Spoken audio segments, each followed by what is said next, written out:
A CBS News investigation breaks the story.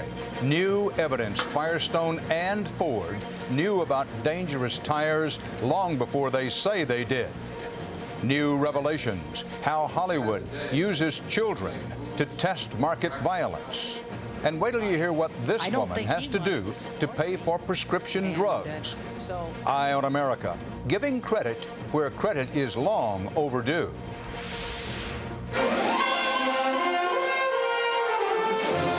This is the CBS Evening News with Dan Rather reporting from CBS News headquarters in New York.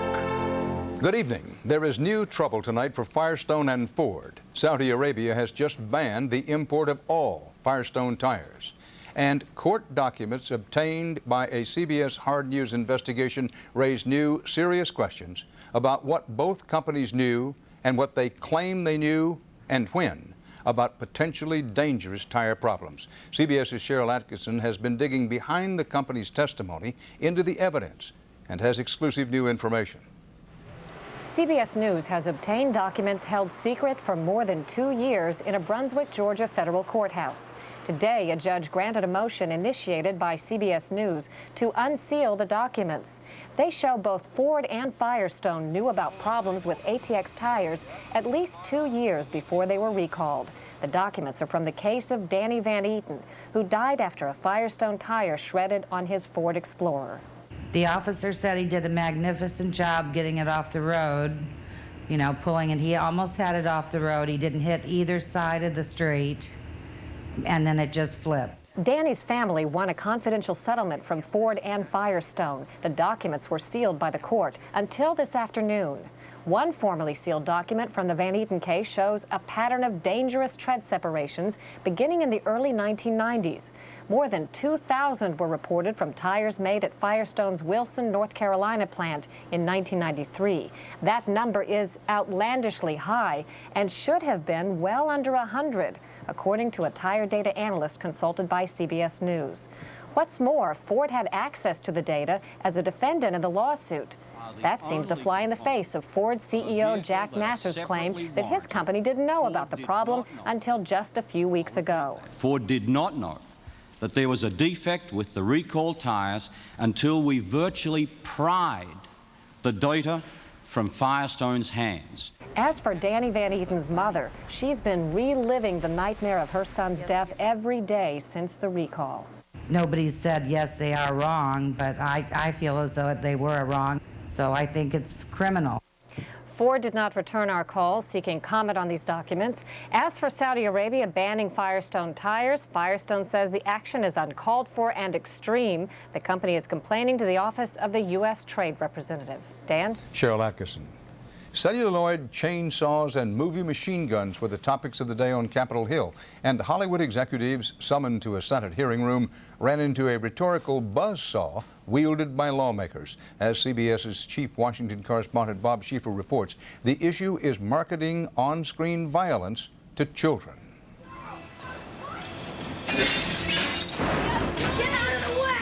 This sequel to I Know What You Did Last Summer was one of the bloodiest, most disturbing movies ever made. But a movie executive confirmed what the New York Times first reported, that children as young as 9 were included in market surveys to test its appeal to young people. Sony president Mel Harris, whose company distributed the film, said only children who saw the original film were questioned, and only if their parents said okay. Those parents all said yes, and the research was conducted by telephone. New restrictions on using children in such tests was just one of the voluntary reforms that entertainment industry leaders who had been called before Congress outlined today. Others include a new ban on showing R-rated previews at family movies and advertising R-rated films on children's TV programs. Congress is in an uproar over charges the industry is marketing violence to children, and senators warn the new reforms had better work or else. If you don't try to make this really work, that you are going to see some kind of legislation because parents are throwing up their hands in frustration. Even with the reforms, one executive said teenagers, the movie's best customers, may still be targeted. On the teen internet sites, R-rated films, will you stop marketing there? No, there may be some R-rated films that you would take to a teen site. that we would take to a teen site. I'm sorry to hear that.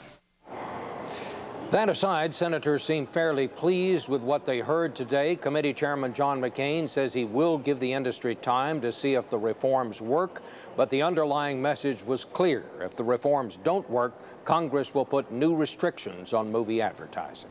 Dan. Bob Schieffer on Capitol Hill. President Clinton accused Yugoslav President Milosevic today of trying to steal last Sunday's election by demanding a runoff. Milosevic's main challenger has claimed outright victory and tonight told a huge rally there will be no deal with Milosevic. CBS's Alan Pizzi has the latest on the growing confrontation. The rally was described as the biggest of its kind ever seen in Belgrade. The first of what the opposition pledged would be an ongoing movement to defend the will of the people with all means short of violence. Opposition leader Vojislav Kostunica told the rally, "We are fighting for democracy, and democracy is about truth." And he added, "The truth is that we have won the election and they have lost." Kostunica claims that he took more than 50% of the votes and that calls for a second round of voting are an attempt to cheat. The opposition is now demanding the right to inspect the official election commission's voting returns, a call backed by President Clinton. The government's official election commission has no credibility whatever.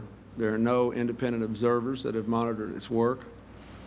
And the opposition believes it clearly got over 50%. Slobodan Milosevic is clearly in his tightest political corner since he took power 13 years ago. But the opposition has its own dilemma. If they boycott the runoff vote, analysts say, Milosevic's foes risk handing him the second round on a plate.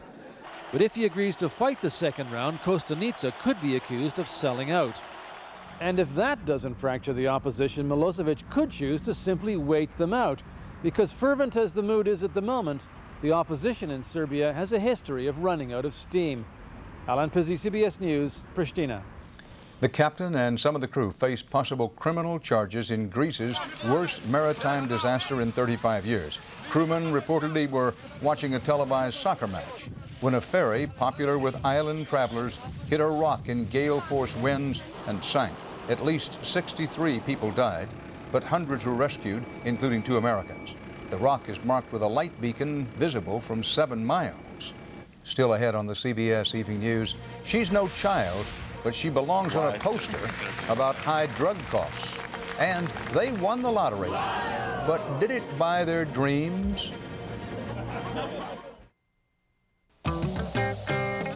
You've always trusted us with your letters, your bills, your packages. Now, we're bringing the security and confidence of the real world into the virtual one. Introducing the U.S. Postal Service's e-bill pay. Enroll now to receive, pay, and send your bills online with the service you already know and trust. Fly like an eagle into the future. Is that kid stacking total in the dairy case? That he is, sir. Son, the cereal aisle is over there. Yeah, but now this is where total deserves to be. It's the only food with 100% of the daily value of calcium. Give me a hand. 100% calcium, huh? That's like downing 3 glasses of milk at once. Ooh. We gotta talk. You bet. Hey, are you getting enough calcium? Because most adults aren't. Total, now with 100% calcium. Attention shoppers. Total is now in the dairy case. Lysol presents Facts of Life. That was my lucky marble, Dad. Fact: one person's trash is another person's treasure. Fact: kids are not leak-proof. Fact: Lysol products are the best because they kill 99.9% of germs in seconds, and it's the #1 brand recommended by pediatricians. Fact: a human's fascination with water begins early. Life demands Lysol. That's a fact. In the presidential campaign, many recent polls have indicated Democrat Al Gore might be ahead. Now, some have switched back and again say that Republican George Bush appears to be pulling into a lead, including a poll in today's Los Angeles Times. It shows nationally Bush with 48% of likely voters to 42% for Gore, for whatever this or any other poll might be worth. Both candidates recognize health care and the high cost of prescription drugs as pivotal issues, especially for older voters. And out on the campaign trail today, correspondent John Roberts connected with a woman whose day-to-day existence illustrates why this is so.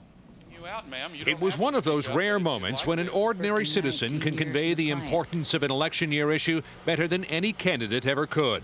My name is Winifred Skinner. This was just another campaign event until Winnie Skinner stopped the room cold by explaining how she can afford her prescription drugs and still eat by wandering Iowa's highways looking for cans.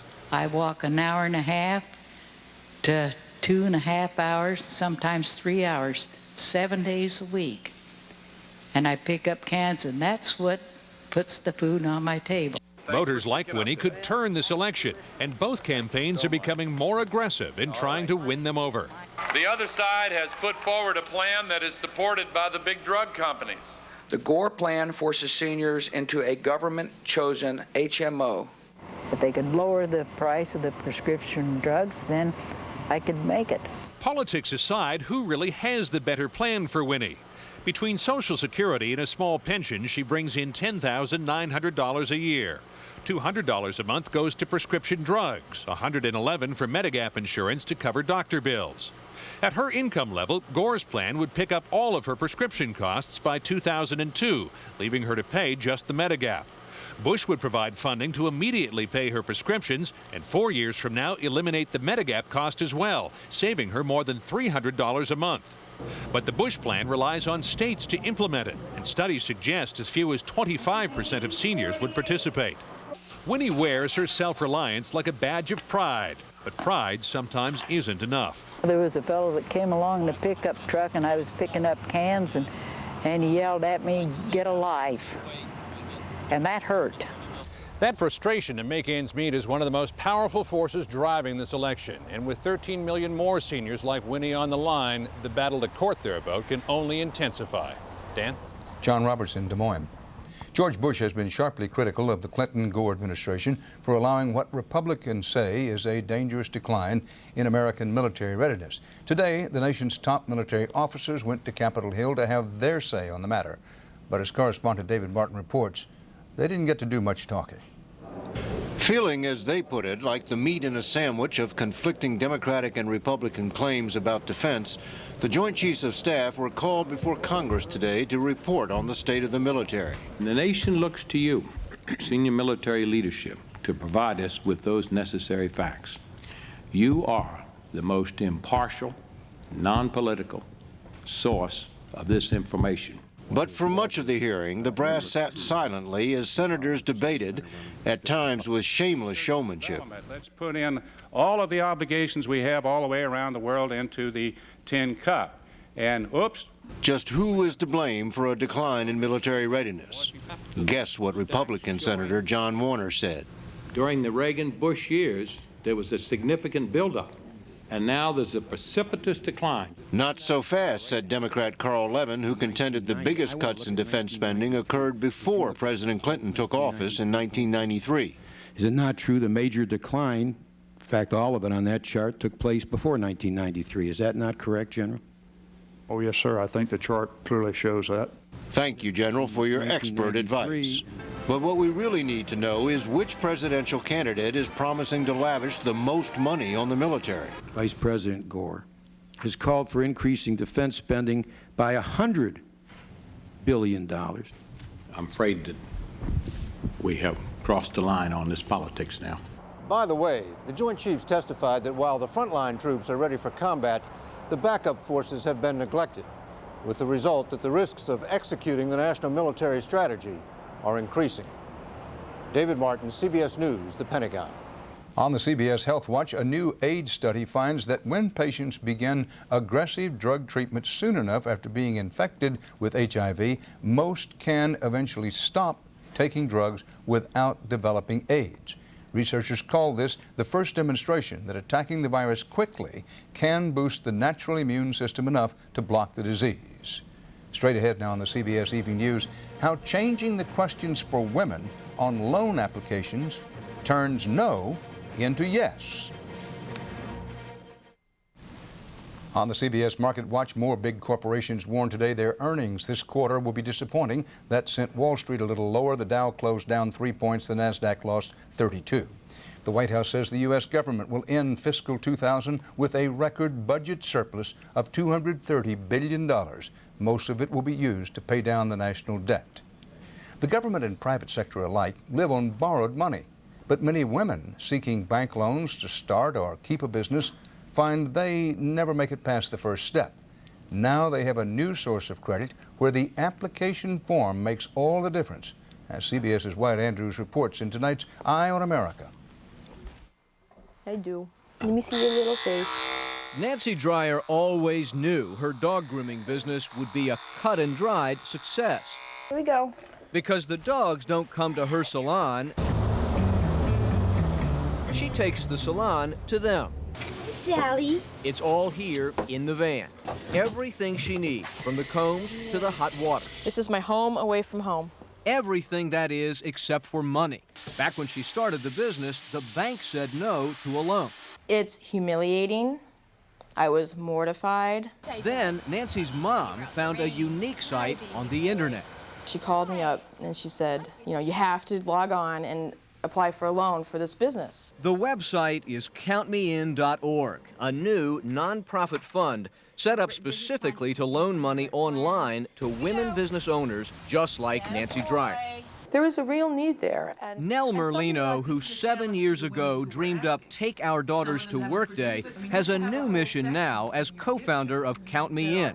She says small businesses run by women are critical to the new economy and that banks are missing the party. Women are out there by the millions running businesses. We employ 27 million people, and it's still hard for us to get money. Merlino believes the current system for rating credit, where borrowers are scored, positive or negative, based largely on their payment record, doesn't work for today's small business. Worse, she says, that system's often unfair to minorities and to women. There are women who say have gone through a bad divorce and their credit report gets really messed up so that they don't even get past, you know, the first step because the bank just kicks it out. She wouldn't qualify for a bank loan typically. Not with that kind of score. So the credit scoring team at Count Me In is testing a new system. The difference is in the application. I'm betting everything that this system is better than anything. Credit director Kathy Keeley points out where a bank application asks, how long have you owned your business? Count Me In asks, how long have you made your product or service? Why do you ask it that way? How long have you been making your product? If I know you can make or sell a product, I know you'll generate revenue. If I know you own a business, what does that tell me? We view ourselves as a living laboratory to really once and for all figure this out. You want to prove this works. Yeah. In you go. Up, up. It certainly worked for Nancy Dreyer. She got her loan based on 2 years' experience grooming dogs. It was very uplifting. I was like, yahoo, I got it.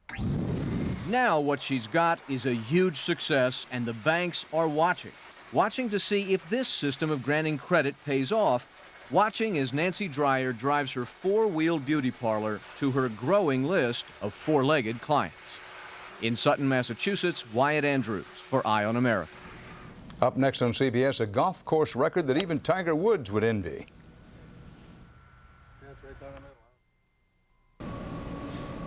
For the average golfer, the odds of scoring a hole-in-one in an 18-hole round are 8,400 to 1. Pretty daunting odds. But some workers at a Florida golf course actually beat odds much greater than that, 23 million to 1, to achieve their American dream. At the all-exclusive Bent Pine Golf Club in Vero Beach, it is not the members who hold the bragging rights to playing the perfect game. It's the employees. It's a dream come true. A waitress, a couple of cooks, a dishwasher, the receptionist, the club manager, and the assistant golf pro are among 26 workers who beat the odds and hit all 6 numbers on one of Florida's largest lotto jackpots. The total jackpot was $65 million. Executive chef turned millionaire Steve Hutchinson threw his dollar in the group's weekly lottery pool for 12 years. They told me I went as white as my chef coat when I saw the numbers. I mean, you always dream of it, but you never actually think it'll happen. For waitress Kathy Wilson, a single mother of 4, her share of the pie couldn't have come at a better time. I was scraping up gas money to come to work that day, so it was a big relief. Now she has enough money to buy her dream house. But unlike most of her colleagues, Kathy is keeping her day job. I got over $1 million. Once Kim Nightingale received her cash, she handed in her waitress apron This is my dream car. and went shopping. I got this car, my husband's truck. I got a 26-foot pontoon boat. I bought a house. Even after investing a large portion of her winnings, I got the cheeseburger. Kim had enough left over to buy her own restaurant. I'm not even tall enough to reach this. I'd like to own this one and open up a chain. All right, gentlemen. But not all the new members of the Millionaires Club are following Kim's lead. I'm just afraid to spend the money because I'm not really used to having it, and I want to make sure it lasts. Good putt, though. For now, the club's assistant golf pro, Scott Cairns, is content to polish his game and his dream of becoming a golf professional and playing at the clubs he once could not afford. Good bounce, too. The American Dream, brought to you by Fidelity Investments. We help you invest responsibly. Visit us at fidelity.com. We close tonight by giving you a first look at what could be the fighter jet of the future. It's called the X-45A, a prototype unveiled today by Boeing. And the most interesting thing about this thing is what it doesn't have, a cockpit. That's because they say it doesn't need a pilot. This 27-foot-long jet will be flown by remote control with its controller safely behind the battle lines. First flight tests are planned next year. That's part of our world tonight. I'll be back later with a special Wednesday edition of 48 Hours. Aaron Moriarty has a preview. Trying to crack a serial killing spree after more than 20 years. What do you remember that night? Just about everything. 48 Hours uncovers new witnesses. I said, that's the guy that attacked me. Never forget, tonight. This is a good 48 Hours mystery, tonight at 10, 9 Central Time. For the CBS Evening News, Dan Rather reporting. I'll see you again soon on 48 Hours. For news 24 hours a day, CBS.com on the internet and on our interactive partner, America Online at keyword CBS News.